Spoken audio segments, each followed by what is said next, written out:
जय हिंद भाइयों, राम राम। टारगेट में आपका स्वागत है। और आज हमारा जो सेशन है वो एलसीएम है, मैथ में एलसीएम भाग फर्स्ट, जिसमें हम नियमों की बात करेंगे। किसी ने सच कहा है, जो रातों को कोशिशों में गवा देते हैं वही सपनों की चिंगारी को और हवा देते हैं। अब जो कामयाबी पाने के लिए आराम से भैया सोच रहे हैं हम सो के कामयाबी पा जाएं, तो क्या ऐसा संभव है? नहीं। तो आपको कहीं ना कहीं तो जगना पड़ेगा, कहीं ना कहीं मेहनत तो करना पड़ेगा। ठीक, तो इसी के साथ जो एलसीएम सेशन है, लघुत्तम समापवर्तक और महत्तम समापवर्तक उत्तर प्रदेश री एग्जाम के लिए, और वनडे कोई भी एग्जाम है मैथ से संबंधित है, तो आप यहाँ से वीडियो इसमें देख सकते हैं, यहाँ से क्वेश्चन। तो आज जो सबसे पहले हम बात करने जा रहे हैं वो नियमों की बात करेंगे।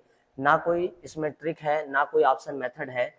हम दोस्त यहाँ पर बता दें तो एलसीएम में हम पहले आपको नियम बताएंगे, नियम के बाद फर्स्ट सेशन के बाद सेकंड सेशन होगा जिसमें एचसीएफ के नियम होंगे, और थर्ड सेशन से इसके क्वेश्चन आंसर होंगे। ठीक है, तो पहले आप ये समझ लीजिएगा कि एक बेसिक मेथड आपको पहले बताएंगे कि इसमें बेसिक मेथड है क्या चीज।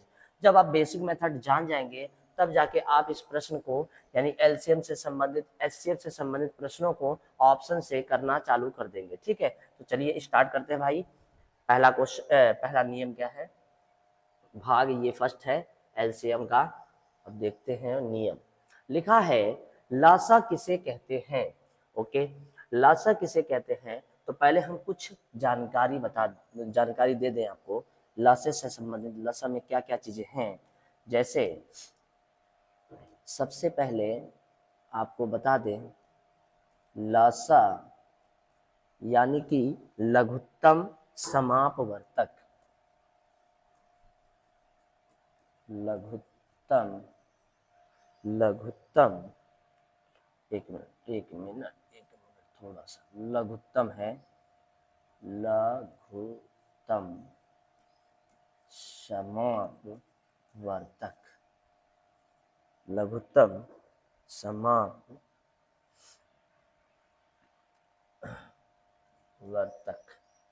ओके, लघुत्तम समापवर्तक जिसकी हम बात करने जा रहे हैं, इसी लासा को हम एलसीएम कहते हैं। क्या कहते हैं? एलसीएम।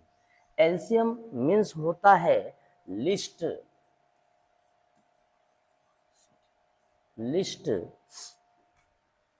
कॉमन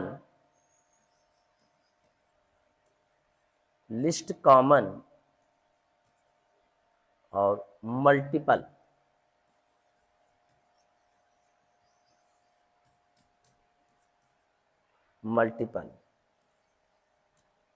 ओके, यानी कि एलसीएम को हम लिस्ट कॉमन मल्टीपल कहते हैं।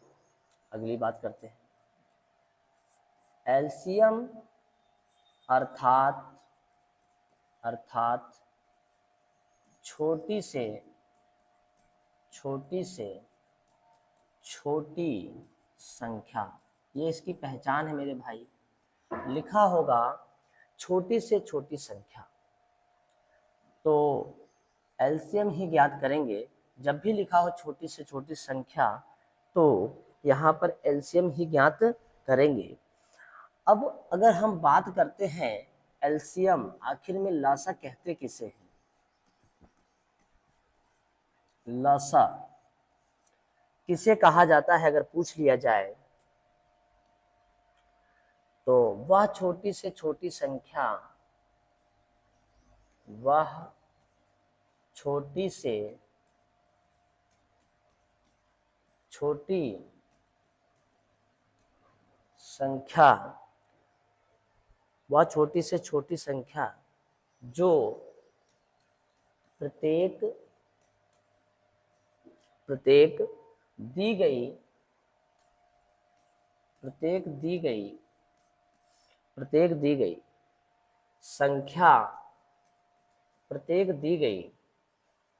संख्या द्वारा पूर्णतः विभक्त हो। दी गई संख्या द्वारा पूर्णतया विभक्त हो। ओके, एग्जाम्पल की बात करते हैं यहीं पर। और थोड़ा आप समझिएगा, एग्जाम्पल की बात करते हैं। जैसे 4, 6, 8, 10 का एलसीएम। तो मेरे भाई 4, 6, 8, 10 का एलसीएम निकालेंगे तो इसको हम पहले 2 से कट करेंगे। 2 दूना 4, 2 तिहाई 6, 2 चौको 8, 2 पंचे 10। फिर हम इसको 2 से कट करेंगे, 2 एक कम 2, 2 दूना 4 और यहाँ 5। अब ये नहीं कटने वाला है तो इसलिए छोड़ देंगे। 5 दूना 10, 10 तिहाई 30, 30 दूना 60 और 60 दूना 120। तो इसका जो एलसीएम आया वो 120। परिभाषा के अनुसार क्या कहा जा रहा है? परिभाषा के अनुसार कहा जा रहा है वह छोटी से छोटी संख्या जो प्रत्येक दी गई संख्या द्वारा पूर्णतः विभक्त हो। तो बताइए इस 120 को, अगर 120 को हम किससे कट करें? 4 से, तो ये कट जाएगा। अगर हम 120 को 6 से कट करें तो भी कट जाएगा। अगर 120 को 8 से डिवाइड करें तो भी कट जाएगा। अगर 120 को 10 से डिवाइड करें तो ये भी कट जाएगा। तो वह छोटी से छोटी संख्या कौन सी है जो 4 से भी कट जाएगी, 6 से भी कट जाएगा, 8 से भी कट जाएगा और 10 से? तो उसका आंसर है 120 है। तो ये इसका क्या हो जाएगा? आंसर हो जाएगा। कहने का मतलब है कि लासा किसे कहते हैं? अगर हम इसकी बात करते हैं तो थोड़ा ऐड कर देते हैं कुछ बातें यहाँ पर। लासा में याद रखिएगा, लासा में दी गई संख्या, एक मिनट, दी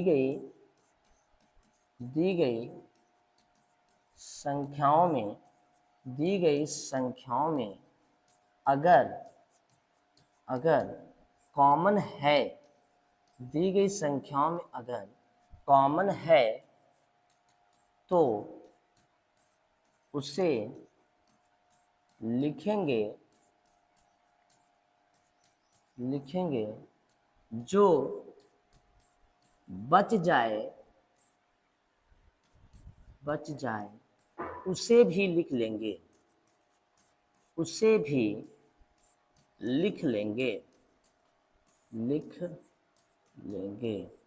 अब आप मेरे भाई बताइए, मतलब हम आपको क्या बताना चाहते हैं यहाँ पर? मतलब ये बताना चाहते हैं कि एलसीएम अगर लसा कॉमन है तो वो तो लिखेंगे ही लिखेंगे, लेकिन जो बच जाएगा संख्या उसे भी लिख लेंगे। एग्जाम्पल की बात करते हैं, जैसे ध्यान दीजिएगा, लिखा है 4, 8, 7 का हमसे पूछा गया एलसीएम बताइए।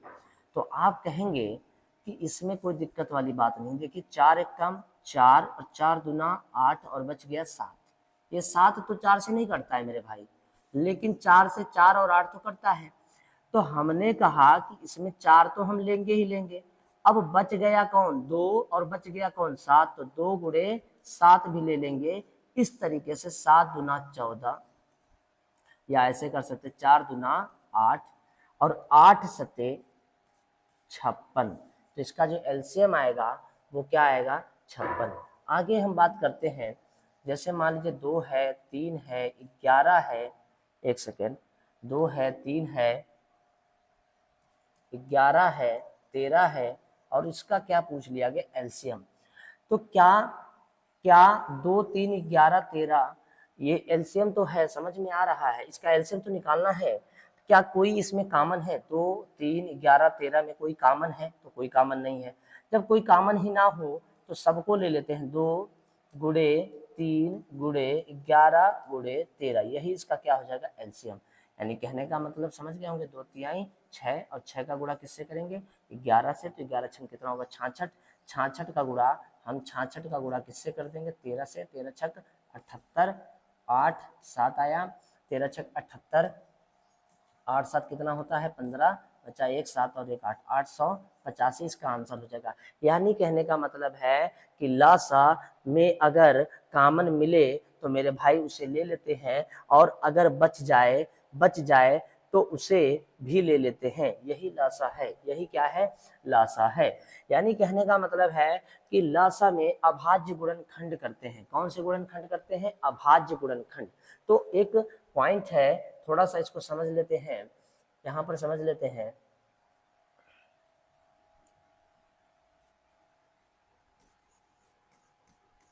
लसा में अभाज्य गुणनखंड करते हैं। लसा में क्या करते हैं? अभाज्य गुणनखंड करते हैं। कहने का मतलब ये है अभाज्य गुणनखंड करते हैं। जैसे हम अगर आपसे कहें कि यहाँ पर 4 है, यहाँ पर 7 है, यहाँ पर 9 है और का हमें क्या बताइए? एलसीएम बताइए। तो आप कहेंगे कि सर जी अगर हम 4 को अगर हम ऐसे तोड़ दें, 2 दुना 4, 7 को अगर हम तोड़ें तो ये 7 तो टूटा हुआ है, 9 को हम तोड़ें तो 3 त्रिका 9, तो ये गुणनखंड कैसा गुणनखंड कहलाएगा? अभाज्य गुणनखंड कहलाएगा। दूसरी बात ये है कि क्या कोई किसी में कॉमन है? तो कॉमन नहीं है। अगर कॉमन नहीं है तो सबको एक साथ में लिख देंगे 4 गुणे 7 गुणे 9। तो इस तरीके से हम मल्टीप्लाई करके एलसीएम ज्ञात कर सकते हैं। चलिए अब अगर हम बात करते हैं तो एलसीएम का मतलब होता है कि ज़्यादा से ज़्यादा जो मान होगा वही लिया जाएगा। यानी कहने का मतलब है नाम तो इसमें लिखा होगा छोटी से छोटी संख्या, पर लिया कुछ और जाएगा। जैसे देखते हैं, चलिए अगले नियम की ओर बढ़ते हैं। लिखा है साधारण प्रश्नों का लसा ज्ञात करना। चलिए ठीक, तो साधारण प्रश्नों का लसा ज्ञात करना, जैसे अगर हम बात करें आपसे, यहाँ पर 4 है, यहाँ पर 12 है, यहाँ पर 11 है और यहाँ पर 22 है, का हमसे कहा गया एलसीएम बताओ। तो ये साधारण प्रश्न है मेरे भाई। साधारण प्रश्नों में किसी भी प्रकार की दिक्कत नहीं होनी चाहिए। तो आप क्या करेंगे? 4 लिखेंगे, 12 लिखेंगे और क्या लिखेंगे? 11 लिखेंगे, 22 लिखेंगे। चलिए हम इसको दूसरे तरीके से भी बताते हैं। सबसे पहले हम आपको बता दें लसा ज्ञात करने के, हम यहाँ बता दें लसा ज्ञात करने की 2 विधि है। लसा ज्ञात करने की कितनी विधि है? 2। एक होता है गुणनखंड और एक होता है भाग विधि फर्स्ट टाइप। एक होता है गुणनखंड विधि और एक होता है भाग विधि। तो चलिए हम आपको यहाँ पर सबसे पहले गुणनखंड विधि बताते हैं। गुणनखंड विधि क्या है? गुणनखंड विधि क्या है? विधि से हम आपको एलसीएम बता रहे हैं, ठीक है। आप एकदम टेंशन ना लें इस चीज़ के लिए कि एकदम ये क्या बेसिक चल रहा है। बेसिक जरूरी है मेरे भाई। अगर बेसिक कंप्लीट रहेगा तो किसी भी तरीके से आप प्रश्न को समझ सकते हैं, आराम से लगा सकते हैं। तो गुणनखंड विधि का मतलब है कि 4 का गुणनखंड क्या होता है? 2 दुना 4 होता है। 12 का मतलब होता है 2 दुना 4 तिहाई 12। 11 का गुणनखंड होता है 11 एकम 11। 22 का गुणनखंड होता है 11 दुना 22। तो इसको हम ऐसे लिख सकते हैं, 1 मिनट, इसको हम सबसे पहले 22 को लिख लेते हैं। 22 का गुणनखंड होता है 2 गुणे 11 और 11 का गुणनखंड होता है 11। अब देखिए ये मेथड कौन सा मेथड कहलाता है? इसे कहते हैं गुणनखंड विधि। इससे बताते हैं। और दूसरा जो मेथड है उसका नाम है भाग विधि। क्या नाम है? भाग विधि फर्स्ट टाइप, ये मेथड है। अब इसमें क्या होता है? 4 लिख लिया, 12 लिख लिया, 11 लिख लिया, 22 लिख लिया। तो सबसे पहले हम इसको छोटे संख्या से काटेंगे। 2 दुना 4, 2 छंग 12 और 11 ऐसे आएगा। 2 से काटेंगे 11 हो जाएगा। अब एक बार ये 2 से और कटेगा, 2 एक कम 2, 2 3 6, लेकिन मेरे भाई 11 नहीं करता। अब ये दोनों 11 में कॉमन है तो इसलिए एक बार ले लेंगे। तो 11 एक कम 11, 11 एक कम 11 और यहाँ से क्या बचेगा? 3 और यहाँ से क्या बचेगा? 1। देखा जाए तो इसका जो एलसीएम है 11 दूना 22, 22 दूना कितना हो जाएगा? 22 दूना कितना हो जाएगा? 44, ठीक है। नहीं, 22 दूना 44 गुणे यहाँ पर 3 भी तो है। तो अब देखिए यहाँ पर देखिए, यहाँ पर 2 से हमने गुणा किया 2 में, 2 दूना 4, 4 से गुणा किया 11, 11 चौक 44, 44 का गुणा करेंगे 3 से तो हो जाएगा 44 गुणे 3, 4 3 12, 4 3 12, 1 13, 132। यही इसका क्या हो जाएगा? एलसीएम। अब इस मेथड में आते हैं, गुणनखंड मेथड में आते हैं। तो देखिए यहाँ पर 2 है, यहाँ पर भी 2 है, यहाँ पर भी 2 है, तो एक बार तो 2 आएगा ही आएगा। फिर देखिए ये 2 है, ये 2 है, तो इन दोनों का 2 लिखा जाएगा। अब देखिए यहाँ पर 11 है, यहाँ पर 11, दोनों में 11 11 है तो एक बार 11 लिखा जाएगा। और यहाँ पर यहाँ पर 3 है, एक्स्ट्रा बच गया तो इसे भी लिख लेंगे। तो इसका मतलब यहाँ पर जो एलसीएम हो जाएगा, एलसीएम हो जाएगा 2 दूना 4, 4 का गुणा 11 चौक 44, 44 तिहाई, अगर हम मल्टीप्लाई करते हैं 132। तो ठीक है, इस तरीके से एलसीएम निकालना होगा। यानी कहने का मतलब ये है कि इसमें ये 2 है, यहाँ पर ये 2 है और यहाँ पर ये 2, 3 बार ये 2 कॉमन मिला तो 1 2 लिख लिया, फिर ये 2 बचा, यहाँ पर एक बार 2 है और यहाँ पर एक बार 2 है, इन दोनों में एक बार 2 कॉमन आ रहा है, फिर 11 11 में 2 11 है तो एक बार 11 कॉमन आ रहा है, और 3 जो एक्स्ट्रा बच गया उसको भी हमने लपेट लिया।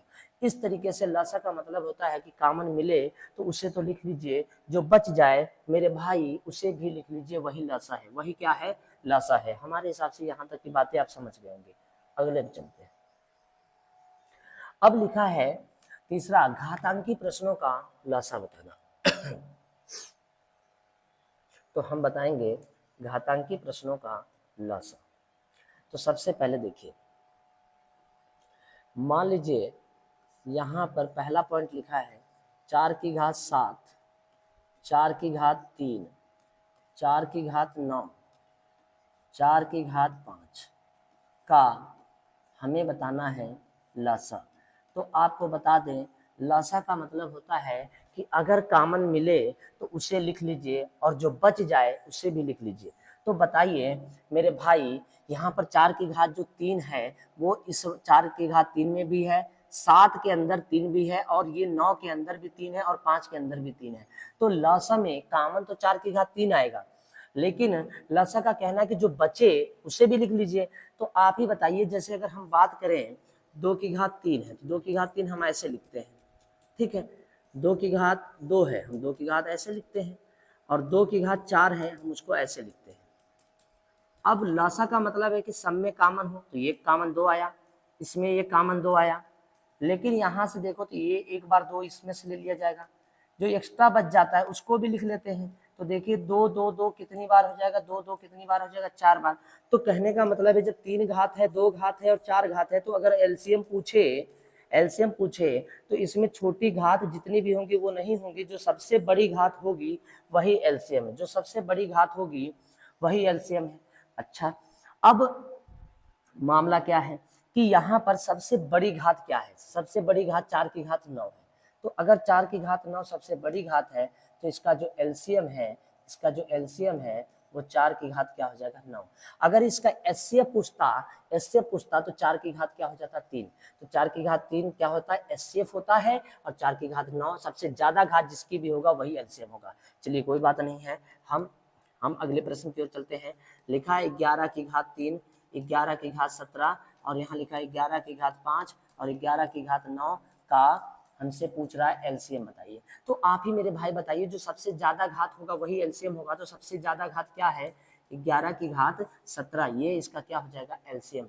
ऐसे ही अगर हम बात करें तो 9 की घात 3 और 9 की घात 2 और 9 की घात 4 का हमसे पूछ ले एलसीएम बताइए। तो ऐसी दशा में जो एलसीएम होगा, जो सबसे ज्यादा घात है वही एलसीएम है। तो यहाँ पर एलसीएम क्या होगा, 9 की घात क्या हो जाएगा, 4।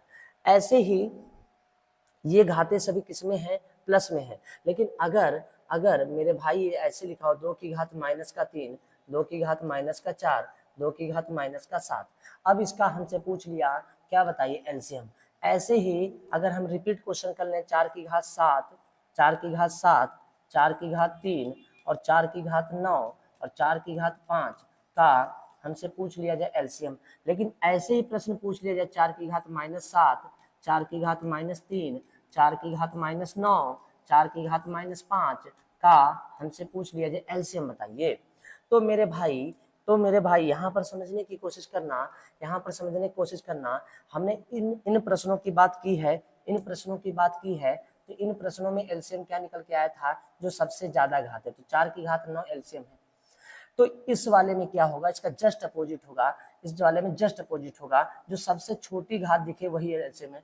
ये छोटी तो है लेकिन देखने में छोटी है, लेकिन है सबसे बड़ी। तो इसका माइनस वाले में जस्ट अपोजिट हो जाएगा और प्लस वाले में जस्ट अपोजिट। यानी कहने का मतलब है, अब यहाँ 2 की घात 3 है, 2 की घात 4 है, 2 की घात 7 है। अगर ये प्लस में होता तो 7 आंसर होता। अगर ये माइनस में है तो इसका लासा क्या हो जाएगा, 2 की घात -3। जो सबसे छोटी घात दिखे वही एलसीएम हो जाएगा, ठीक है, वही एलसीएम हो जाएगा। जैसे मान लीजिए पेपर में आता है a बराबर 2 की घात 3, 3 की घात 5, 4 की, एक मिनट, 4 नहीं है, 7 है, 7 की घात 9,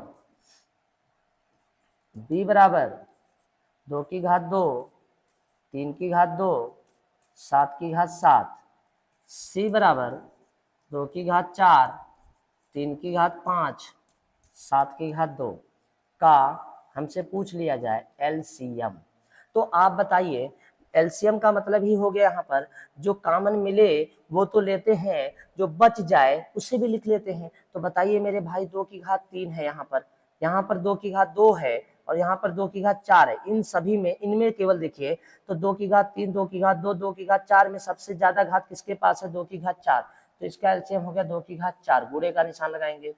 अब देखिए 3 की घात कितना है हमारे पास? 5 है, और यहाँ पर कितना है? 2 है, और यहाँ पर कितना है? 5 है। तो 5, 2 और 5 में सबसे ज्यादा कौन है? तो 3 की घात क्या हो जाएगा? 5। ऐसे ही अगर हम बात करते हैं, ऐसे ही अगर हम बात करते हैं तो 7 की घात 9 है, 7 की घात 7 है, 7 की घात 2 है, तो इसमें सबसे ज्यादा घात क्या है? 7 की घात 9। तो ये इसका एलसीएम हो जाएगा 7 की घात 9। इस तरीके से ये प्रश्न पूछा जाता है। तो इसका एलसीएम निकल के आएगा 2 की घात 4, 3 की घात 5, 7 की घात 9। ये इसका आंसर हो जाएगा। ठीक है भाई, तो हमारे हिसाब से आप समझ गए होंगे। फिर भी हम आपको एक क्वेश्चन यहाँ समझा देते हैं, ध्यान से समझिएगा, ध्यान से समझिएगा। मान लीजिए प्रश्न लिखा है 4 की घात 2, 4 की घात 3, 4 की घात 7, 4 की घात 5 का एलसीएम। तो आप कहेंगे कि हमको पता है जो सबसे ज्यादा घात है वही एलसीएम है, ठीक। लेकिन अगर लिखा हो 4 की घात -2, 4 की घात -3, 4 की घात -7 और 4 की घात -5 का एलसीएम, तो मेरे भाई हम क्या करेंगे? इसमें जस्ट अपोजिट हो जाएंगे। जस्ट अपोजिट होने का मतलब है जो सबसे छोटी दिखाई दे, यानी इसका एलसीएम क्या हो जाएगा? 4 की घात 2 हो जाएगा। अब आप समझ गए होंगे, अब आप ये बात तो पूरी तरीके से समझ गए होंगे।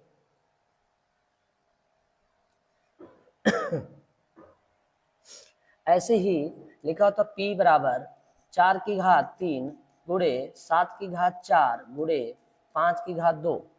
Q बराबर 4 की घात 2, 7 की घात 11 और 5 की घात 4 का हमसे पूछ लिया एलसीएम। तो हम क्या करेंगे? यहाँ पर 4 की घात कितना है? 3 है, और यहाँ 4 की घात 2 है। तो इसका जो एलसीएम होगा वो कॉमन तो 2 होगा, लेकिन ये 2 इस 2 में भी है और 3 में भी है, जो बच जाता है उसे भी लिखते हैं। तो ऐसी दशा में 4 की घात 3 हो जाएगा और 7 की घात 11 है और 7 की घात 4 है, इन दोनों में एलसीएम होगा 7 की घात 11 और 5 की घात 4, 5 की घात 2 में 5 की घात 4, इसका एलसीएम हो जाएगा। इस तरीके से इसका एलसीएम आ जाएगा, ये आंसर हो जाएगा। ठीक है, तो अब चलते हैं अगले स्लाइड पे, अगला देखते हैं क्या है। लिखा है बीजगणितीय प्रश्नों का लसा बताइए।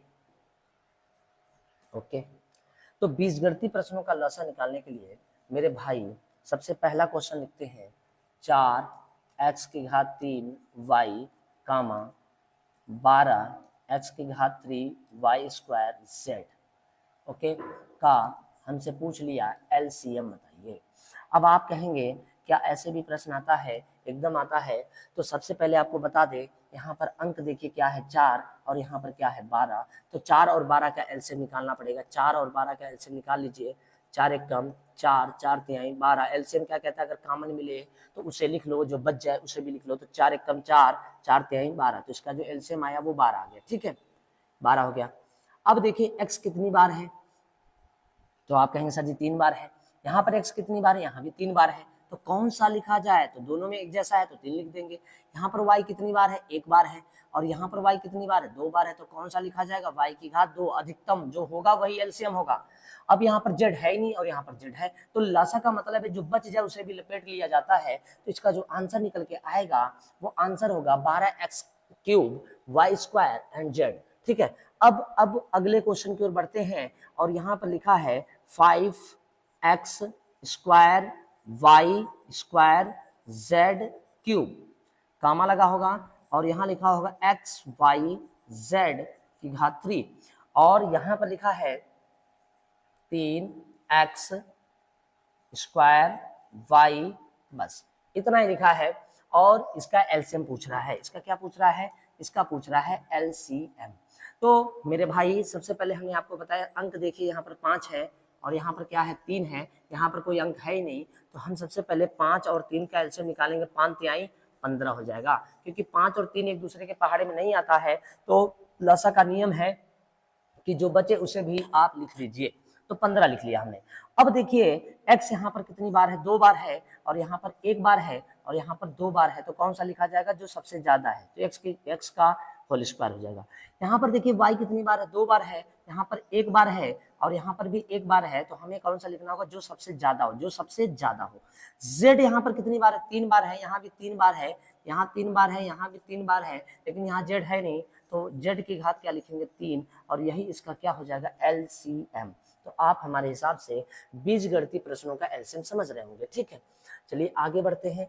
एलसीएम के सवाल है, लिखा है a square minus B square, दूसरे ब्रैकेट में लिखा है a प्लस बी, तीसरे ब्रैकेट में लिखा है a cube plus B cube का एलसीएम बताओ। ओके, तो हम सबसे पहले आपको बता दें एलसीएम का मतलब होता है कि अगर कॉमन मिले तो उसे लिखिए, जो बच जाए उसे भी लिखिए। तो सबसे पहले हमारे पास कितने फैक्टर हैं? कितने फैक्टर हैं हमारे पास? देखिए, तो हमारे पास 3 फैक्टर है, एक तो ये है, एक ये है, एक ये है। ठीक है, तो सबसे पहला वाला फैक्टर हम लिखते हैं ए स्क्वायर माइनस बी स्क्वायर। अब ए स्क्वायर माइनस बी स्क्वायर का मतलब होता है एक ब्रैकेट में प्लस और एक ब्रैकेट में माइनस। ओके, अब हम इसको लिखते हैं ए plus B, A plus B, तो इसमें a प्लस बी ही हो जाएगा। अब हम थर्ड वाले ऑप्शन को लिखते हैं, वो है a cube plus B cube. A cube plus B cube का क्या फार्मूला होता है? आपने पढ़ा होगा, तो पढ़ा होगा a प्लस बी, दूसरे ब्रैकेट में a square minus A B plus B square. ये आपको हमने a माइनस बी का होल स्क्वायर, इसको हमने एक्सप्लेन करके दिखाया।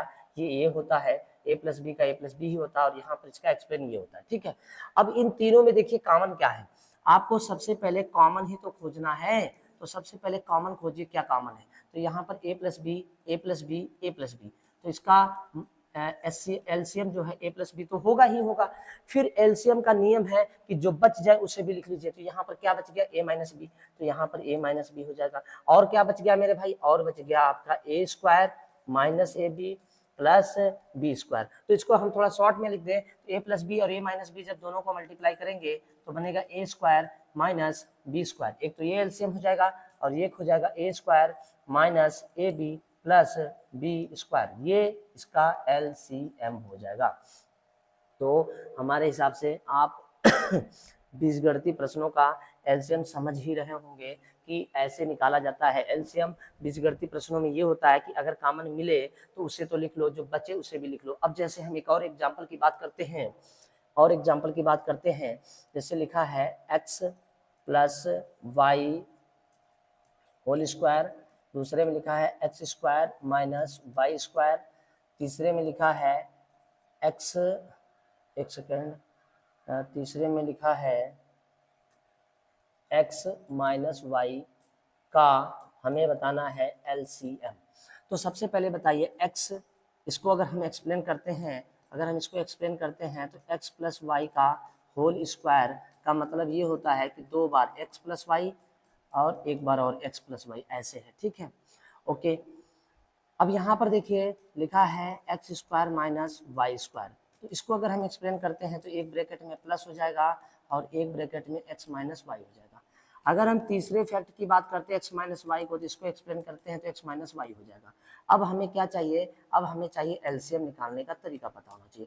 एलसीएम में देखिए एक्स प्लस वाई एक बार है यहाँ पर, तो हम इन दोनों को लिखेंगे एक्स प्लस वाई।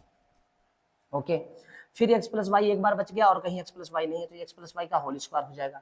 अब यहाँ देखिए x माइनस वाई ये दोनों कॉमन है, तो यहाँ पर इसका लिख देंगे x माइनस वाई, यही इसका क्या हो जाएगा? एलसीएम।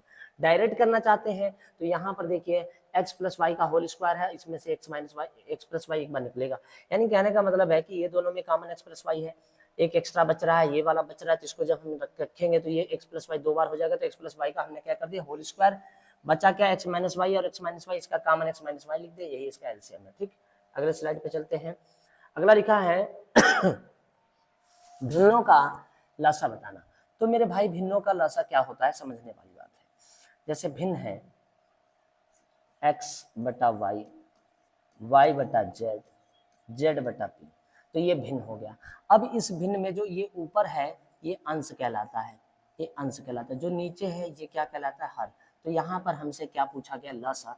तो अंश का क्या निकालेंगे मेरे भाई, अंश का लसा निकालेंगे और हर का क्या निकालेंगे, मासा निकालेंगे। हर का क्या निकालेंगे, मासा। अभी हमने मासा आपको नहीं पढ़ाया है, लेकिन आपको पता चल जाएगा, अभी हम बता देंगे कि मासा क्या है, ठीक है। तो अब यहाँ पर बात को समझने वाली बात क्या है, यहाँ पर कि यहाँ लिखा है 4/7 और यहाँ पर लिखा है 12/5 और यहाँ पर लिखा है 16/11 का हमसे पूछा जा रहा है मेरे भाई, क्या बताइए, लसा। तो हमने आपको कहा कि ऊपर वाले का क्या निकालेंगे, लसा, और जो नीचे बच गया, जो नीचे बच गया उसका क्या निकालेंगे, उसका निकालेंगे मासा, उसका क्या निकालेंगे, मासा। तो आप कहेंगे हाँ ये बात हम समझ रहे हैं कि ऊपर लसा होगा और नीचे क्या होगा, मासा। तो देखिए 4, 12, 16 का लसा कैसे निकालते हैं, 4, 12, 16 का लसा कैसे निकालते हैं। तो 4 एक काम, 4 4 तिहाई 12, 4 चौको 16। अब ये नहीं कटेगा तो लसा में जो कॉमन हो उससे तो लिखते हैं, जो बच जाए उसे भी लिखते हैं। तो 4 तिहाई 12, अब 12 चौको कितना हो जाएगा, 48। तो ऊपर तो आ गया 48। अब क्या है, नीचे क्या है, 7 5 1 1। अब इसका क्या नहीं, इसमें कोई कॉमन नहीं है, जिसमें कोई कॉमन नहीं होता उसका मासा कितना होता है, 1 होता है। तो नीचे वाले का मासा कितना आ जाएगा, 1, क्योंकि मासा कहता है अगर कॉमन मिले तो लिखना, ना मिले तो छोड़ देना। तो इस तरीके से इसका मासा क्या हो जाएगा, 1 हो जाएगा, मासा क्या हो जाएगा, 1 हो जाएगा, ठीक है। तो आप समझ गए होंगे कि भिन्नों का लसा कैसे निकालते हैं। लेकिन जब हम प्रश्न हल कर रहे होंगे तो उसमें भी हम देखेंगे किस तरीके से होगा। अभी आप चाहते हैं तो एक और उदाहरण देख सकते हैं। 2/3 है, कॉमा यहाँ 4/में 9 है, कॉमा यहाँ पर 7 और यहाँ पर क्या है, 6 है। और इसका हमसे कहा गया मेरे भाई क्या निकालिए, लसा। अब आप बताइएगा अगर हम इसका लसा निकालें तो ऊपर की संख्या का क्या निकलेगा, ऊपर की संख्या का निकलेगा लसा और जो नीचे की संख्या है उसका निकलेगा क्या, मासा, उसका क्या निकलेगा, मासा। अब आप बताइए 2 और 4 में 2 दूना 4 होता है। चलिए ठीक है, 2 और 4 और 7 का हमें लसा निकालना है। तो हमने 2 से कट किया, 2 एक कम 2, 2 दूना 4, लेकिन 7 तो बच गया ना।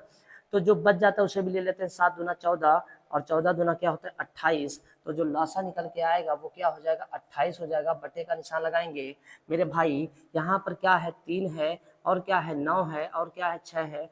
तो मासा कहता है अगर कॉमन मिले तो ले लेना, 3 एक कम 3, 3 त्रिका 9, 3 दूना 6। अब क्या 2 और 3 एक दूसरे में आते हैं तो आंसर नहीं आते हैं, तो इसका मासा कितना हो जाएगा, 3। और यहाँ पर ऐसे लिख देंगे 28/3, यही इसका आंसर हो जाएगा। आगे बढ़ते हैं, ध्यान से देखिएगा। अब लिखा है दशमलव संख्या का लसा ज्ञात करना। ये बहुत अच्छा फैक्ट है, ये बहुत इंपॉर्टेंट भी है, आता भी है। जैसे लिखा 0.5, 0.4, एक मिनट 0.04 और फिर लिखा 0.008 का हमसे पूछ लिया जा रहा है कि लसा बताइए। तो हमने कहा ऐसे प्रश्नों में याद रखिएगा, ऐसे कभी भी प्रश्न आए तो आपको बता दें, ऐसे प्रश्नों को भिन्न में ना बदलें, ये हमने बोला है, ना बदलें, ठीक है। तो फिर कैसे करेंगे, तो सबसे ज्यादा दशमलव किसके पास है वो चेक करते हैं। सबसे ज्यादा दशमलव किसके पास है, देखिए तो सबसे ज्यादा दशमलव इसके पास है। कितने अंकों के बाद है, 1 2 3। तो 3 का मतलब होता है 1000, 3 का मतलब होता है 1000 से क्या करना होता है, गुणा। अच्छा, अगर 2 अंकों के बाद सबसे ज्यादा होता है तो 100 से गुणा करते हैं। तो 1000 से जब हम इसमें गुणा करेंगे 0.5 में जब कभी 1000 से गुणा करेंगे भाई, तो पॉइंट से एक जीरो क्या हो जाएगा, हट जाएगा। तो यहाँ पर क्या बचेगा, 500। तो इसको हम ऐसे ना लिखकर डायरेक्ट लिख देंगे यहाँ पर 500। यहाँ पर क्या लिख देंगे, 500, क्या लिख देंगे, 500, ठीक है। ठीक, यहाँ पर लिखेंगे 500, ओके। अब देखिए 0.04 है, अगर हम इसमें 1000 से मल्टीप्लाई करते हैं तो 2 अंकों से 2 पॉइंट क्या होते हैं, हट जाएंगे, तो यहाँ पर क्या हो जाएगा 40।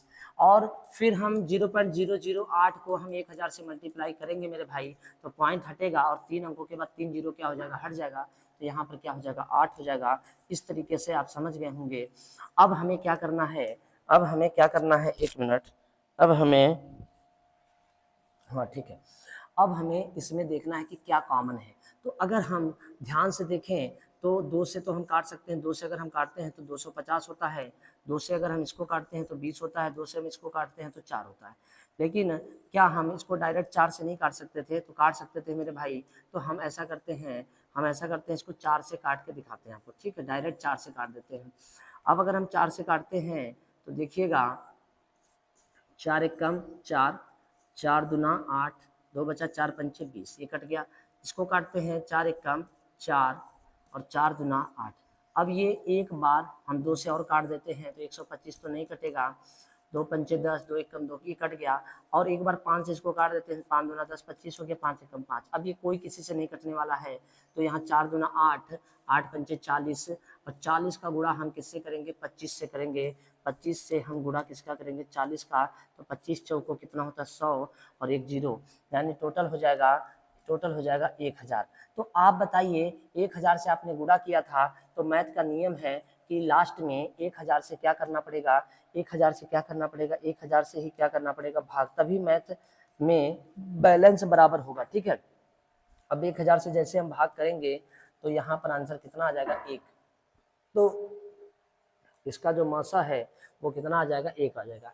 कहीं गलती तो नहीं है, देख लेते हैं। 4 एकम 4, 1 बचा, 4 दूना 8, 2 बचा, 4 पंचे 20 कट गया, 4 एकम 4, ये ठीक है, 4 दूना 8 ये भी सही है। 2 से अगर हमने इसको काटा, 2 पंचे 10, 2 एकम 2, ये कट गया। 5 से काटा, 5 दूना 25।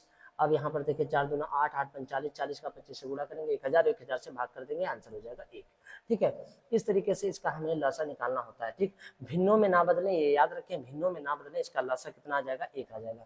जैसे कि एक उदाहरण की बात करते हैं, यहाँ पर 032 और यहाँ पर 064 और यहाँ पर 03, ऐसे, 1 मिनट, ऐसे लिखा हुआ है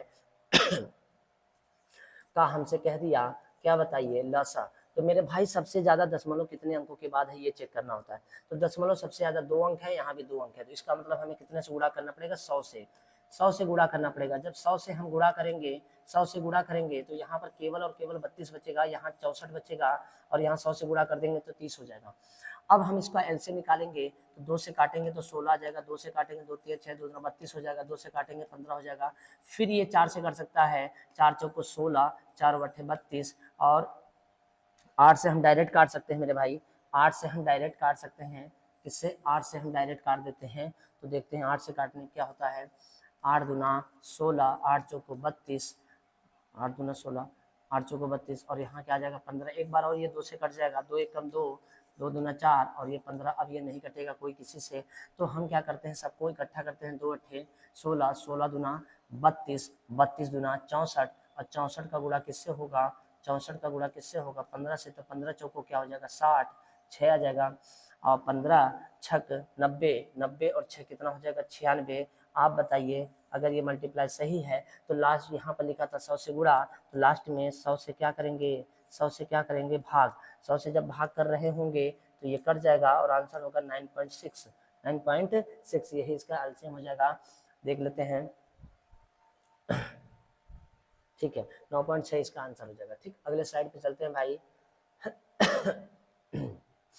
लेकिन वह छोटी से छोटी संख्या ज्ञात करो। आपको अच्छा एक बात बता दें, ये सभी नियम है, यह सभी क्या है, एलसीएम के नियम है, ठीक है। वह छोटी से छोटी संख्या ज्ञात करो जो एक्स वाई जेड से पूर्णतः विभक्त हो। तो याद रखना, ऐसी दशा में LCM of X Y Z करते हैं, बस इतना ही काम करते हैं। अगर कभी भी लिखा हो कि वह छोटी से छोटी संख्या बताओ, वह छोटी से छोटी संख्या बताओ जो एक्स वाई जेड से पूर्णतः विभक्त हो, तो ऐसी दशा में हमेशा क्या निकालते हैं, एलसीएम निकालते हैं। जैसे एग्जांपल हमने एक लिया है कि वह छोटी से छोटी संख्या कौन सी है जो 18, 21, 24, 27 से पूर्णतः विभक्त हो। तो मेरे भाई ऐसे प्रश्नों को हम ऑप्शन से करेंगे, ऑप्शन से कर लेंगे। लेकिन क्या यहाँ पर कहीं ऑप्शन है, नहीं है, तो हम पहले आपको बेसिक जानकारी दे दें और ऑप्शन से कैसे हल करते हैं यह जानकारी हम आपको क्वेश्चन सेशन जब इसका करा रहे होंगे तब देंगे, ठीक है। तो ऐसी दशा में हमको क्या निकालना पड़ेगा, एलसीएम। तो हम 18, 21, 24 और 27 का क्या निकाल लेंगे, एलसीएम निकाल लेंगे। अब हम अगर एलसीएम निकालते हैं तो 3 से ये कट सकता है, 3 छक 18, 3 7 21, 3 8 24, 3 9 27। अब एक बार इसको 2 से काटना पड़ेगा, 2 तिहाई 6, 2 चौको 8 और यहाँ 9 बचा। अब एक बार इसको हम 3 से कट कर दें, 3 एकम 3, 3 कम 3, 3 त्रिका 9। अब ये कोई किसी से कटने वाला नहीं है, तो एलसीएम का नियम है कि जो बच जाए उसे ले लेते हैं, जो कॉमन है उसे ले लेते हैं। तो 3 दूना 6, 6 त्रिका 18, 18 चौको 72, 72 और 72 का गुणा 7 त्रिका 21 से कर देते हैं डायरेक्ट। तो 72 गुणे हम क्या कर देते हैं 21, 21 दूना कितना होता है 42 का 2, यहाँ पर कितना आया 4 आया, ठीक है। 21 दूना 42 का 2, 4 आया। अब 21 सत्य कितना होता है 7 एकम 7, 7 दूना 14, 147, 147 में 7 जोड़ेंगे, 4 जोड़ेंगे 7 4 11 का 1 बचा कितना 1, ये हो गया 1512, 1512। तो इसका एलसीएम क्या निकल के आएगा 1512। बाकी आप इसे कैलकुलेट कर लीजिएगा, यही होगा एलसीएम, ठीक है। तो हमारे कहने का मतलब है कि जब हम प्रश्न हल करें पेपर में तो हम इस मेथड का प्रयोग कहीं नहीं करेंगे, इस मेथड का प्रयोग कहीं नहीं करेंगे, लेकिन हम आपको बेसिक इन्फॉर्मेशन दे रहे हैं कि ऐसी दिशा में निकालते क्या है। तो ऐसी दिशा में हमेशा एलसीएम निकालते हैं, लेकिन आपको वहां पेपर में एलसीएम निकालने की जरूरत नहीं है। अगले प्रश्न की ओर चलते हैं। अगला नियम क्या है, 8वां नियम क्या कह रहा है कि वह छोटी से छोटी संख्या ज्ञात करो जो एक्स वाई जेड से भाग देने पर प्रत्येक दशा में आर शेष बचे। तो ऐसे में ऐसी दशा में हम क्या करते हैं ये हमको पता होना चाहिए। तो ऐसी दशा में LCM LCM of X Y Z plus R करते हैं, यानी कि एक्स वाई जेड का मेरे भाई एलसीएम निकालेंगे और जो शेष प्रत्येक दशा में बचेगा उसे हम जोड़ देंगे। तो जैसे लिखा है कि वह छोटी से छोटी संख्या ज्ञात करो जो 8, 9, 12, 15 से भाग दिया जाए तो प्रत्येक दशा में एक शेष बचे। तो हम सबसे पहले 8, 9, 12 और 15 का हम सबसे पहले एलसीएम निकालेंगे।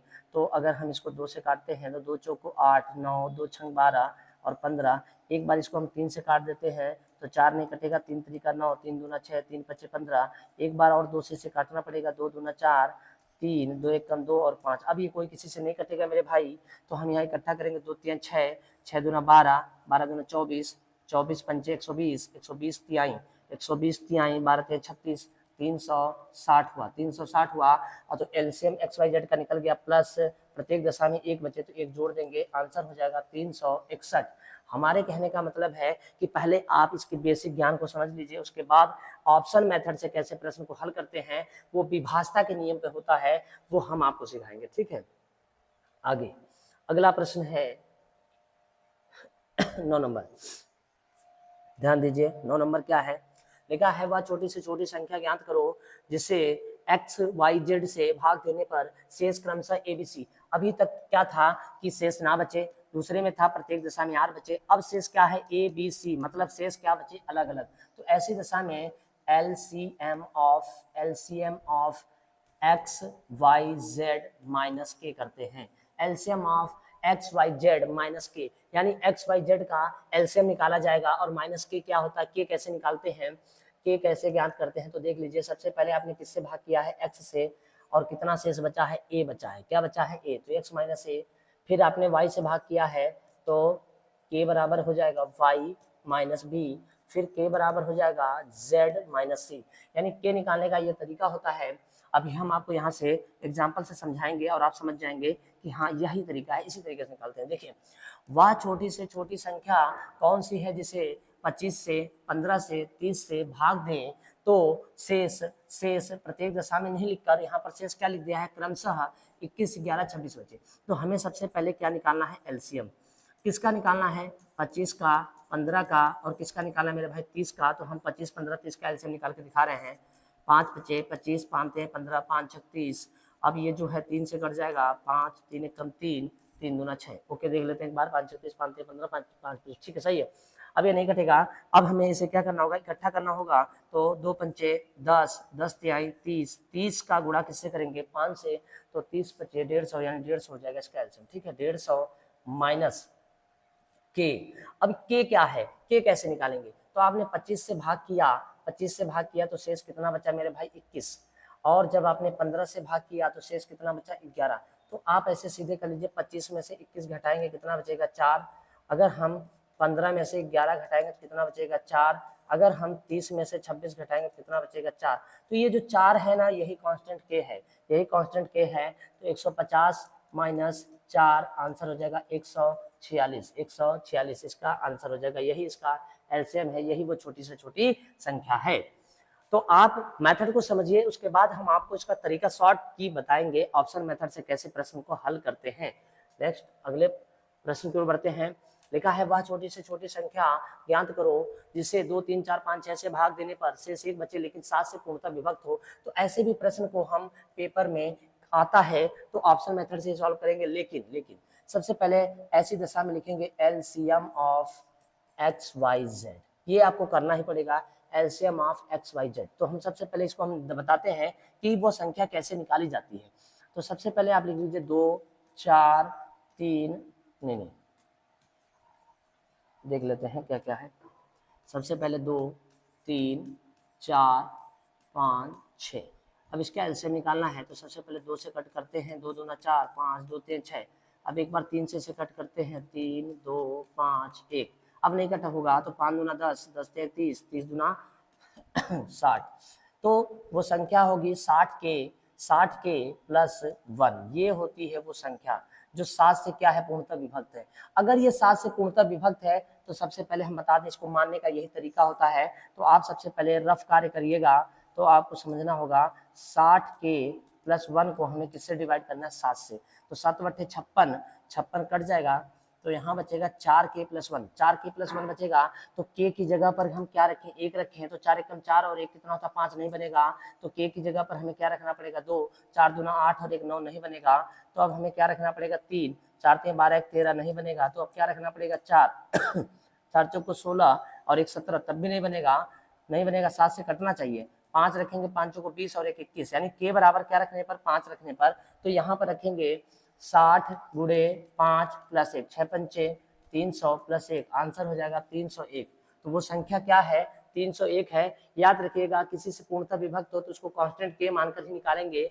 ये तरीका हम पेपर में, यानी कि जब हम पेपर क्वेश्चन सॉल्व कर रहे होंगे तो इस तरीके का भी प्रयोग करके दिखाएंगे आपको, और ऑप्शन मेथड का भी प्रयोग करके दिखाएंगे। फिलहाल इसका आंसर जो निकल के आएगा वो 300 प्लस 1 हो जाएगा। ठीक है, तो याद रखिए एलसीएम कितने तरीके से पूछा जाता है वो सारे तरीके हम आपको बता रहे हैं। ठीक है, एलसीएम में क्रम वाइज आपको पढ़ा रहे हैं कि फर्स्ट कैसे, सेकंड कैसे, थर्ड कैसे, फोर्थ कैसे, फिफ्थ कैसे। ठीक है, अगले पॉइंट की ओर बढ़ते हैं। अगला पॉइंट क्या है सुनिएगा। एलसीएम या एचसीएफ को हल करते समय विभाजकता का नियम ज्ञात होना चाहिए, ज्ञात होना चाहिए कि विभाजकता का नियम क्या है, ये ज्ञात होना चाहिए। ठीक है, तो सबसे पहले मेरे भाई 2 से विभाजकता का नियम, 3 से विभाजकता का नियम, 4 से विभाजकता का नियम, 5 से विभाजकता का नियम, 6 से विभाजकता का, 8 से, 9 से, 16 से, 25 के बाद आपको हम बता दें यहाँ पर 99 से, 88 से, 77 से, हाँ ये सब विभाजकता का नियम आपको पता होना चाहिए, 12 से। ठीक है, ये सब विभाजकता का नियम आपको पता होना चाहिए।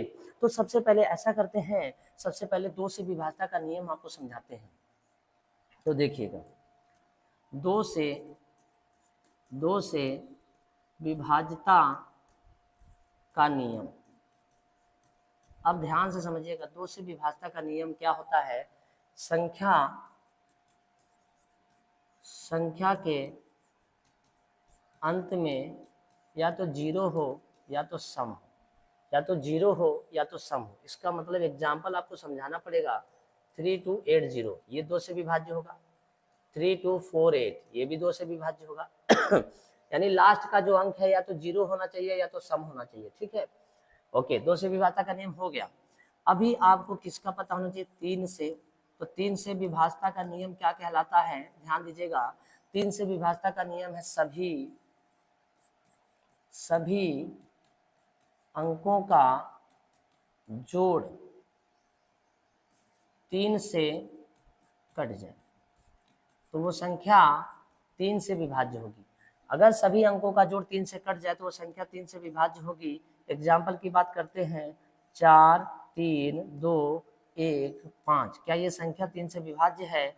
इसको चेक करने का तरीका है, इसको चेक करने का तरीका है कि इनको सबको जोड़िए। 4 3 7, 7 2 9, 9 1 10, 10 और 5 15। क्या 15 को हम 3 से काटें तो कट जाएगा? हाँ कट जाएगा। तो ये संख्या 3 से विभाज्य है। ठीक है, अब हम बात करते हैं 4 से विभाज्यता का नियम क्या कहलाता है। तो 4 से विभाज्यता का नियम है संख्या के अंत के दो अंक 4 से विभाज्य हो, 4 से विभाज्य हो, 2 अंक 4 से विभाज्य हो, या अंत में डबल जीरो हो, अंत में डबल जीरो हो, तो वो संख्या 4 से विभाज्य होगी। अगर कोई पूछे कैसे, तो यहाँ पर आपको समझना पड़ेगा, 1 मिनट, यहाँ पर आपको समझना पड़ेगा, 1 सेकेंड, यहाँ पर आपको समझना पड़ेगा थोड़ा सा। देखिएगा, एग्जाम्पल की अगर हम बात करते हैं तो ये 7 4 3 7 9 8 और 8 4, मान लीजिए 84, लास्ट में 84 लिखा है। तो लास्ट में अगर 84 लिखा है मेरे भाई, तो ये बताइए 84 क्या 4 से डिवाइड होता है? हाँ कट जाता है, तो ये संख्या 4 से डिवाइड होगी। दूसरे एग्जाम्पल की बात करते हैं, 3 7 9 8 7 5 8 1 2। तो ये बताइए 12 4 से विभाज्य है? तो आप कहेंगे हाँ, तो ये भी संख्या 4 से विभाज्य, ये भी संख्या 4 से विभाज्य है।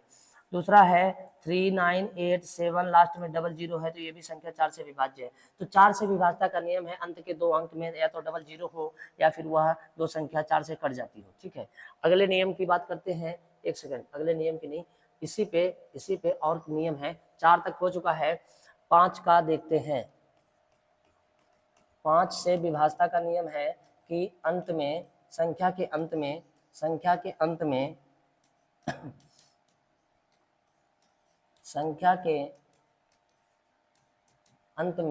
संख्या के अंत में शून्य हो या 5 हो, शून्य या 5 हो। जैसे 3 2 8 5, ये संख्या 5 से विभाज्य होगी। 3 2 8 0, ये भी संख्या 5 से विभाज्य होगी। ऐसे ही मेरे भाई 6 से विभाज्यता का नियम क्या कहलाता है? जो ऐसी संख्या जो 2 गुणे 3 से विभाज्य हो, 2 से 3 से विभाज्य हो, वो संख्या 6 से विभाज्य होगी। यानी जैसे कहने का मतलब है 18 को 2 से भी काट सकते हैं, 18 को 3 से भी काट सकते हैं, तो 18 किससे कट जाएगा? 6 से। अब 8 से, 7 को छोड़ रहे हैं, 7 आगे है। 8 से विभाज्यता का नियम है, 8 से विभाज्यता का नियम है संख्या के अंत के 3 अंक, संख्या के अंत के 3 अंक, संख्या के अंत के कितने अंक? 3 अंक किससे कट जाए? 8 से। जैसे 7 3 8 0 4 8, लास्ट के 3 अंक देखिए, ये 8 से कट जाएंगे तो ये पूरी संख्या 8 से विभाज्य है। ऐसे ही 2 8 7 9 0 0 8, ये भी संख्या 8 से विभाज्य होगी, ये भी संख्या 8 से विभाज्य होगी। तो आपने 8 से विभाज्यता का नियम भी समझ लिया। अब 9 से विभाज्यता का नियम क्या है?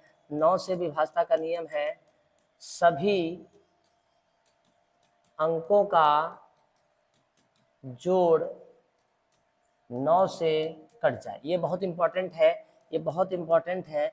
यानी 3 2 5 1 मिनट, 8 7 2, बस इतना ही। क्या ये संख्या 9 से विभाज्य है? तो इसको देख लीजिए, 3 2 5 5 10 10 18, 18 2 20 20 7 27। क्या हम 27 को 9 से काट सकते हैं? हाँ काट सकते हैं। तो ये संख्या 9 से विभाज्य होगी। अब 9 से विभाज्यता भी हमने सीख लिया, 9 से विभाज्यता भी सीख लिया। अब हम बात करेंगे 12 से। तो 12 से विभाज्यता का नियम है जो 4 गुणे 3 से कट जाए, जो 4 गुणे 3 से कट जाए। 16 से विभाज्यता का नियम है अंत के 4 अंक किससे कट जाएं? 16 से। ऐसे ही 18 से विभाज्यता का नियम है कि जो संख्या 9 9 गुणे 2 से कट जाए वो संख्या 18 से कट जाएगी। ऐसे ही 77 से विभाजता का नियम है कि जो संख्या 7 गुणे 11 से कट जाए वो 77 से कट जाएगी। ऐसे ही 88 से विभाजता का नियम है, जो संख्या 8 गुणे 11 से कट जाए। ऐसे ही 99 से विभाजता का नियम है, जो संख्या 9 गुणे 11 से कट जाए। तो इस तरीके से विभाजता का नियम हमें आगे के प्रश्नों में देखना होगा। अगर हम लसा ज्ञात करते हैं तो लसा में हमको विभाजता का नियम सभी पता होना चाहिए। तो मेरे भाई आप लोग यहाँ तक की बातें समझ गए होंगे। अब हम अगली स्लाइड पे चलते हैं। अगला है 7, 11, 13 से विभाजता का नियम। तो 7, 11, 13 से विभाजता का नियम, तो याद रखना अंत से 3 अंकों का जोड़ा बनाते हैं और तीनों का एक ही नियम है, तीनों का एक जैसा नियम है। तो सबसे पहले हम उदाहरण आपको एक समझाने जा रहे हैं। लिखा है 5922 क्या 7, 11, 13 से विभाज्य है? तो आप कहेंगे चेक करते हैं, कैसे चेक किया जाता है? तो सुनिएगा। सबसे पहले मेरे भाई इन तीनों के लिए 7, 11, 13 इन तीनों के लिए एक ही नियम है, पीछे से 3 अंक का जोड़ा बनाइए। तो बना 922, फिर आगे जो बचा 500, इसमें ऐसे बना लीजिए, बन गया, 2 जोड़े बन गए, देख लीजिए। अब जो सबसे बड़ी संख्या है वो 922 है और जो छोटी संख्या है वो 005 है। अब इसको माइनस कर दीजिए, तो यहाँ से 917 आया। क्या आया? 917। अब ध्यान से देखिएगा, समझ जाएंगे। क्या ये 917 7 से कट जाएगा? तो 7 एक कम 7, 2 बचा 7 तरीका 21, 7 एक कम 7, ये कट जाएगा। तो ये संख्या 7 से विभाज्य है। संख्या किससे विभाज्य है? 7 से विभाज्य है। अब आप कहेंगे सर जी ठीक है, 7 से विभाज्य तो हमने चेक कर लिया, 7 से विभाज्य आपने चेक कर लिया। 1 मिनट फिर से इसको लिख देते हैं सही से। 7 से विभाज्य है, कैसे पता चलेगा? तो देखिए 922 में से 005 हमने माइनस किया तो 917 आया और इसको हमने किससे डिवाइड किया? 7 से, तो ये कट गया। ठीक है, ओके। अब हम यही 922 में से 005 जब हम माइनस कर रहे हैं, 917 आ रहा है, तो अब इसे किससे चेक करेंगे? 11 से। 11 बटे 88 और 91 है, 91 में से अगर हम 88 निकाल देते हैं तो बचा 337। ये 11 से विभाज्य नहीं है, 11 से विभाज्य नहीं है। तो मतलब ये 7 से तो विभाज्य है, लेकिन क्या 11 से विभाज्य है? तो 11 से विभाज्य नहीं है। अब हम इसको 13 से चेक कर लेते हैं, तो 91 7 को हम 13 से भाग करें, 13 7 91 नहीं है, तो ये 13 से भी विभाज्य नहीं है। ये किससे विभाज्य है? 7 से। आप कहेंगे ठीक है हम समझ गए, लेकिन हम आपको और भी प्रश्न समझाते हैं, ध्यान से समझिएगा। लिखा है तो एक सेकेंड, आपको पहले सिंपल सवाल बताते हैं। लिखा है 689167। ठीक है, क्या ये संख्या 7 से, 11 से, 13 से विभाज्य है? तो आप कहेंगे इन तीनों का नियम एक ही है। हमने कहा एक ही है। तो हमें क्या करना चाहिए? सबसे पहले पेयर बनाना चाहिए पीछे से। सबसे पहले क्या बनाना चाहिए? पेयर बनाना चाहिए पीछे से। तो पीछे से हमने पेयर बनाया 647, फिर बना 891, फिर बना 6। तो 6 में कुछ नहीं है तो 3 है से। अब देखिए इसको इसके साथ जोड़ेंगे, ये जो बचा भी एक सिंगल हो गया। 600 याद रखिएगा, 1 पेयर 2 पेयर 3 पेयर। तो जब पेयर बनते हैं ऐसे 1 पेयर 2 पेयर 3 पेयर, एक और पेयर बन जाए 4, तो ये वाला इससे जुड़ेगा, ये वाला इससे जुड़ेगा। याद रखिएगा सम स्थान सम से, विषम स्थान विषम से जुड़ेगा। ठीक है, अब हम क्या करते हैं? सबसे पहले देखिए क्या करते हैं।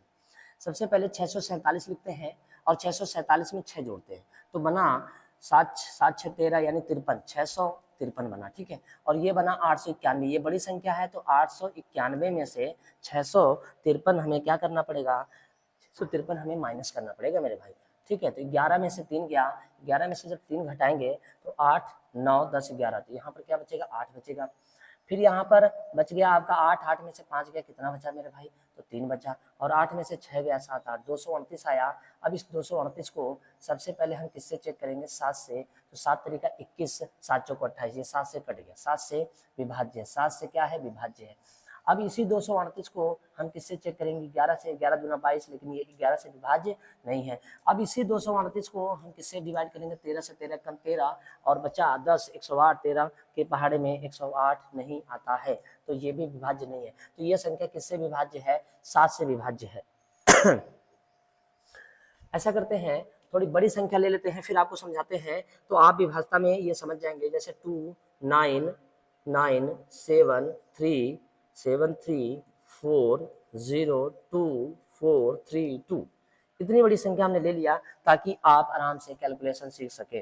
ठीक है, अब हमसे पूछा जा रहा है कि ये जो संख्या है, ये संख्या 7 से 11 से 13 से विभाज्य है, 13 से क्या है, विभाज्य है, विभाज्य है या नहीं। तो हम सबसे पहले पेयर बनाते हैं, पीछे से कितने अंकों का, 3 अंकों का। हमने 3-3 अंकों का जोड़ा बनाया। ओके, हमने जोड़ा बनाया तो आपने देखा क्या रह गया, क्या रह गया, यहाँ पर 2 और यहाँ 0 0। अब ये जोड़ा बन गया, ये वाला इसके साथ जुड़ेगा और ये वाला इसके साथ जुड़ेगा। अब जोड़ लीजिए, 432 में से 973 अगर हम जोड़ते हैं, 973 में 432 जोड़ते हैं तो 3 2 कितना होता है, 5, 7 3 10 का 0 बचा 1, 9 1 10 4 1405 आया। तो ये तो जोड़ हो गया 1405। अब देखिए 402 में 2 जोड़ेंगे तो 400 कितना हो जाएगा, 4 हो जाएगा, सॉरी 406 नहीं, 400 क्या हो जाएगा मेरे भाई, 4 हो जाएगा। तो मेरे भाई 1405 में से अगर हम 404 माइनस कर दें तो यहाँ पर 1001 आएगा। अब इसको हम किससे डिवाइड करके चेक करेंगे, 7 से। तो 7 एक 7, 3 आया, 3 आया तो 7 7 चौक 28, 2 7 3 21, ये 7 से विभाज्य हो गया। फिर 1001 को हम किससे भाग करेंगे, 11 9 99, 1 बचा 11 1 कम 11, ये भी 11 से विभाज्य हो गया। फिर 1001 को हम किससे भाग करेंगे, 13 7 91, 91, अगर 9 बचा 13 7 91, ये भी कट जाएगा, यानी कि 13 से। तो ये संख्या 11 से, 13 से और किससे, 7 से, तीनों से क्या है, विभाज्य है। कौन सी संख्या, इतनी बड़ी संख्या हमने लिखा था और ये सब संख्या किससे विभाज्य है, 7 11 13। 7 11 13 का नियम आप समझ गए होंगे, पेयर बना के चेक करते हैं। ठीक, ये सभी एलसीएम में आपके काम आएगा। तो मेरे भाई आपको यह सेशन कैसा लगा जरूर कमेंट करें और लाइक करें और सब्सक्राइब करें और चैनल में और भी वीडियो है उसे देखें। किसी भी प्रकार की इसमें दिक्कत हो तो कमेंट जरूर करें और कहीं गलती हो उसके लिए माफ कर दीजिएगा, सॉरी। ठीक, जय हिंद, जय भारत।